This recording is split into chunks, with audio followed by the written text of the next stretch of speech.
BNP chairperson ও সাবেক প্রধানমন্ত্রী বেগম খালেদা জিয়া আর নেই। আজ মঙ্গলবার ভোর 6টায় রাজধানীর এভারকেয়ার হাসপাতালে চিকিৎসাধীন অবস্থায় তিনি মারা যান।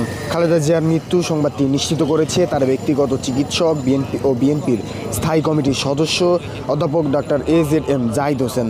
বিএনপি চেয়ারপারসনের প্রেস উইং কর্মকর্তা শামসুদ্দিন দিদারের সই করা এক বার্তায় এ তথ্য জানানো হয়।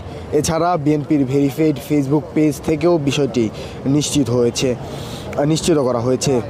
মৃত্যুর সময় হাসপাতালে খালেদা জিয়ার জ্যেষ্ঠ ছেলে ও বিএনপির ভারপ্রাপ্ত চেয়ারম্যান জনাব তারেক রহমান, ছেলের বউ ডক্টর জোবাইদা রহমান, নাতনি জাইমা রহমান ও ছোট ছেলের বউ শারমিলি রহমান সিথি, ছোট ভাই শামীম ইস্কেন্দার, ছোট ভাইয়ের স্ত্রী, বড় বোন সেলিনা ইসলাম সহ সকল আত্মীয় স্বজন, বিএনপি মহাসচিব মির্জা ফখরুল ইসলাম আলমগীর এবং খালেদা জিয়ার চিকিৎসায় গঠিত মেডিকেল বোর্ডের সব চিকিৎসক উপস্থিত ছিলেন।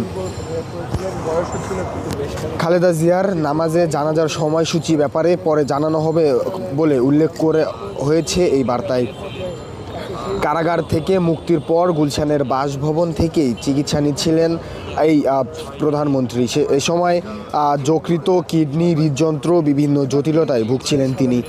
গত 23 নভেম্বর তাকে এভারকেয়ার হাসপাতালে ভর্তি করা হয়। তখন তার ব্যক্তিগত চিকিৎসক ডাক্তার জাহিদ জানান, মেডিকেল বোর্ডের পরামর্শে বিভিন্ন পরীক্ষা নিরীক্ষার জন্য তাকে হাসপাতালে ভর্তি করা হয়েছে।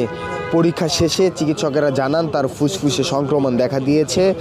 একটু বলে রাখতে চাই, খালেদা জিয়ার জন্ম 1946 সালের 15ই আগস্ট। দীর্ঘ কয়েক দশক ধরে রাজনৈতিক অস্থিরতা, কারাবাস ও পুনরুত্থানের মধ্য দিয়ে বিএনপিকে নেতৃত্ব দিয়েছেন তিনি। খালেদা জিয়া বাংলাদেশের প্রথম নারী প্রধানমন্ত্রী এবং মুসলিম বিশ্বে নির্বাচিত দ্বিতীয় নারী প্রধানমন্ত্রী হিসেবে পরিচিত। একটু বলে রাখতে চাই, মৃত্যুর সময় হাসপাতালে খালেদা জিয়ার জ্যেষ্ঠ ছেলে বিএনপির ভারপ্রাপ্ত চেয়ারম্যান জনাব তারেক রহমান, ছেলের বউ জোবাইদা রহমান ও নাতনি জাইমা রহমান এবং ছোট ছেলের বউ শারমিলি রহমান সিথি সঙ্গেই ছিলেন।